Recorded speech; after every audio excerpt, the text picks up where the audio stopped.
حضور نبی رحمت صلی اللہ علیہ وسلم نے ارشاد فرمایا دوسرے کی غلطیوں اور اس کی نیکیوں میں موازنہ کرو.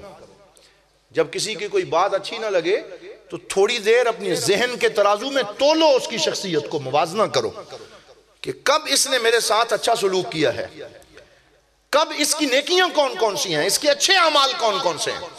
سہیل بن عمر نامی ایک شخص ہے، یہ عرب کا بہت بڑا خطیب تھا، اور یہ وہ بندہ ہے جس نے کئی عرصے تک عرب کو اسلام کی طرف آنے نہیں دیا. یہ ان کی نادی جسے کہتے ہیں، نادی کلب کو کہتے ہیں.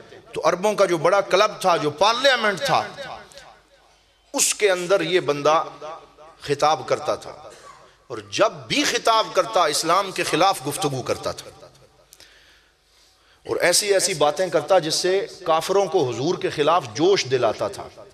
اور میں آپ کو عرض کروں، میرے پاس وقت نہیں ہے، اتنی مثالیں آپ کے سامنے حضور کے عفو و کرم کی رکھوں کہ آپ حیران رہ جائیں کہ سرکار دو عالم صلی اللہ علیہ وسلم نے جو دین عطا فرمایا ہے اس دین میں اختلاف بھی ہے، لیکن اس اختلاف کو ڈیل کرنے کا جو محمدی طریقہ ہے، اگر اس طریقے کو اپنا لیا جائے تو بندہ دشمن رہتا ہی کوئی نہیں ہے، بلکہ دشمن بھی حضور کے قدموں میں آ کے نثار ہو جاتے ہیں.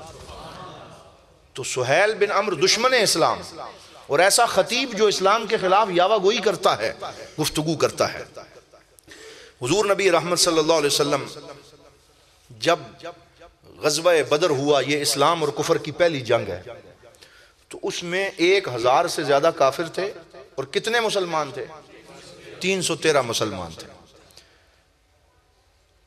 اور 72 سے زیادہ کافر قیدی بن گئے اس جنگ کے اندر، جو پہلی جنگ ہے. اور جو بندے قیدی بنے ان میں وہ سہیل ابن عمر بھی تھا. ابو جہل اسی میں مارا گیا، اور سہیل بن عمر جو ان کا بڑا خطیب تھا وہ قیدی بن کے آ گیا. زنجیریں پڑی ہوئی ہیں، بیڑیاں لگی ہوئی ہیں، ہتھکڑیاں لگی ہوئی ہیں، اور حضور صلی اللہ علیہ وسلم کی بارگاہ میں آ گیا. اور حضور نبی رحمت صلی اللہ علیہ وسلم مشورہ فرما رہے ہیں کہ میں ان قیدیوں کے ساتھ کیا کروں. حالانکہ حضور چاہتے تو مشورہ نہ لیتے، اپنا فیصلہ سنا دیتے، لیکن سرکار نے ڈکٹیٹرشپ نہیں سکھائی بلکہ مشاورت سے فیصلہ کرنا سکھایا ہے. فرمایا وَشَاوِرْهُمْ فِي الْأَمْرِ، ان مسلمانوں سے ہر بات میں مشورہ کیا کرو. وَأَمْرُهُمْ شُورَى بَيْنَهُمْ، ہر معاملے میں اور میرے آقا نے فرمایا کہہ دیجئے صلی اللہ علیہ وسلم، پھر کہیں صلی اللہ علیہ وسلم. حضور نے فرمایا ما خاب من استشارہ، یہ اپنی زندگی میں شامل کریں، یہ حکمت ہے جو میرے آقا نے عطا فرمایا. ما خواب من استشارہ، وہ بندہ کبھی ذلیل و رسوا ہو ہی نہیں سکتا. میں محمد عربی ضمانت دیتا ہوں. یا رسول اللہ کون؟ فرمایا جو مشورہ کرتا ہے. جو مشورہ کرتا ہے وہ کبھی ذلیل و رسوا، وہ کامیاب ہے. جو مشورہ کرتا ہے، جو دوسروں کی رائے لیتا ہے. تو میرے آقا صلی اللہ علیہ وسلم، یہ جو ون مین شو چلانے والے لوگ ہیں نا، یہ بعض تحریکوں میں بھی ہوتے ہیں، سیاسی جماعتوں میں بھی ہوتے ہیں، گھر میں بھی ہوتے ہیں، جو کہتے ہیں ون مین شو چلے، میری رائے چلے، جو میں نے کہہ دیا وہ اب تقدیر بن گیا، اور جو ان سے اختلاف کرے وہ اس کو جھٹک دیتے ہیں. 4 دن جب تک ان کی لاٹھی چلتی ہے تو ان کا احترام ہوتا ہے صرف ان کے منہ کے سامنے، لیکن ان کی پیٹھ پیچھے ان کا احترام باقی نہیں رہتا. اور جو دوسروں کو مشورے میں شریک کرتے ہیں، جو ان کو ریگارڈ دیتے ہیں، جو ان کو احترام دیتے ہیں، اللہ تعالیٰ ان کو دائمی عزت عطا فرماتا ہے. تو میرے آقا نے مشورہ کیا، فرمایا عمر بتاؤ ان قیدیوں کا ساتھ کیا کروں، ابو بکر بتاؤ ان کے ساتھ کیا کروں. تو حضرت عمر جیسے آپ کا ایک جلالی مزاج بھی تھا، اور اللہ تعالیٰ نے اس جلال کو بھی اسلام کی خدمت میں بہت کمال عطا کیا ہے. تو حضرت عمر نے کہا کرنا کیا ہے یا رسول اللہ، کرنا کیا ہے؟ تلوار نکالیں اور ان کو لائن حاضر کر کے ختم کرتے ہیں. یہی تو وہ ہیں جنہوں نے سال ہا سال ستایا ہے، جنہوں نے ہمیں ظاہری عبادت نہیں کرنے دی، چھپ چھپ کے ہم گزارا کرتے رہے. عمار، یاسر اور سمیہ کو لٹکایا ہے، انہوں نے بڑا ظلم کیا ہے. آج ہاتھ آ گئے ہیں، ان کو مولی گاجر کی طرح کاٹ دیا جائے. حضرت ابو بکر صدیق رضی اللہ تعالیٰ عنہ، آپ اپنی طبیعت میں جو نرمی رکھتے تھے اس کے مطابق آپ نے فرمایا کہ یا رسول اللہ، میرا یہ دل کرتا ہے کہ ان کو مارا نہ جائے، کل اللہ تعالیٰ انہی کی نسلوں سے اسلام کے سپاہی عطا فرمائے گا۔ تو حضور نبی رحمت صلی اللہ علیہ وسلم نے حضرت سیدنا ابو بکر صدیق کی رائے کو پسند کیا، اور جب انہوں نے یہ فرمایا حضور کا چہرہ اور کھل اٹھا۔ تو حضور نے فرمایا جو 10 مسلمانوں کو پڑھنا لکھنا سکھائے وہ آزاد، جو اتنا فدیہ دے دے وہ آزاد۔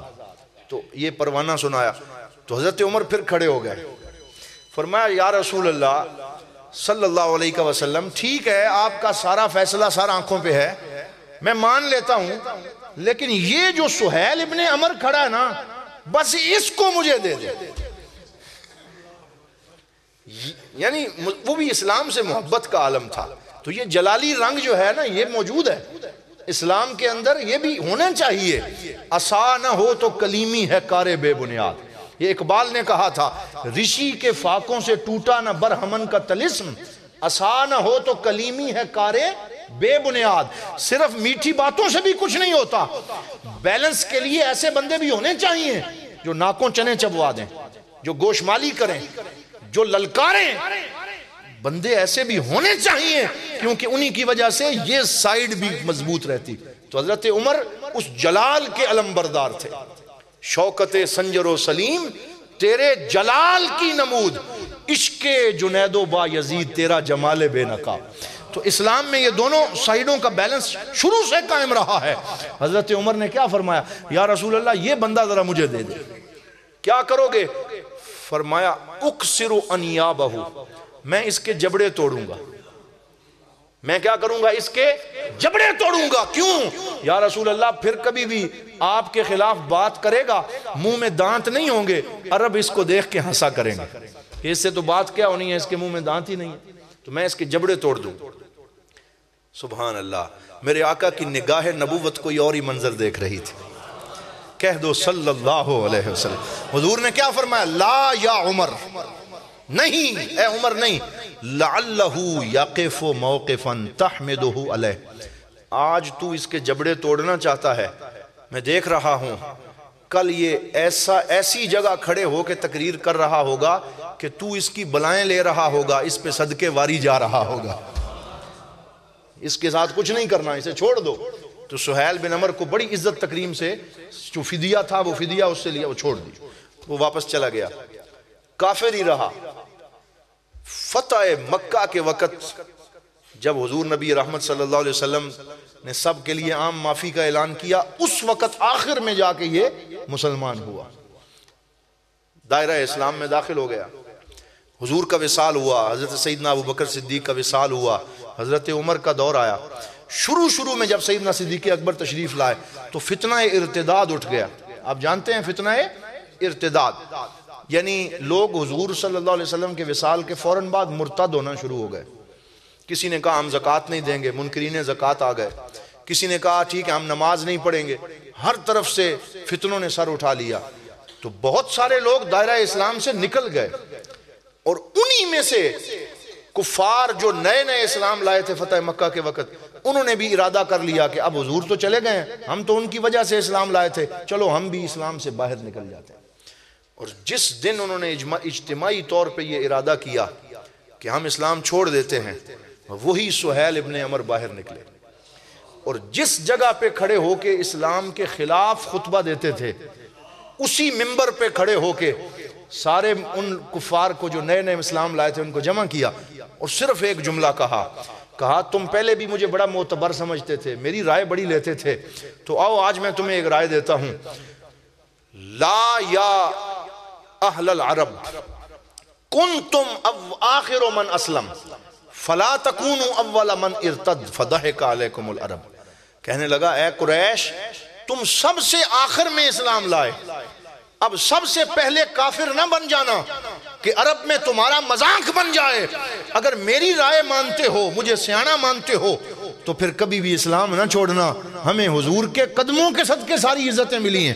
تو اس جملے کی وجہ سے جتنے لوگ اسلام چھوڑنے کا ارادہ کر رہے تھے وہ واپس دائرہ اسلام میں داخل ہو گئے۔ تو حضرت عمر کھڑے ہو کے رو رہے تھے اور کہہ رہے تھے اے میرے مدنی آقا، مجھے وہ دن یاد آ رہا ہے، آپ نے سچ فرمایا تھا، میں جس کے جبڑے توڑنا چاہتا تھا، آج اس کی زبان سے محمد کے عشق کی تقریر نکل رہی ہے۔ آج وہ حضور کی محبت کا درس دے رہے ہیں. یہ فرمایا کہ وازن بین الحسنات والسیئات، کہ دوسرے کی اچھائیاں بھی دیکھو، اس کے اچھے گٹس، اس کی اچھی کوالٹیز دیکھو، اور اس کے دشمن نہ بن جاؤ. اختلاف ضرور رکھو لیکن ادب کے ساتھ، رحمت کے ساتھ. کبھی بھی اختلاف کو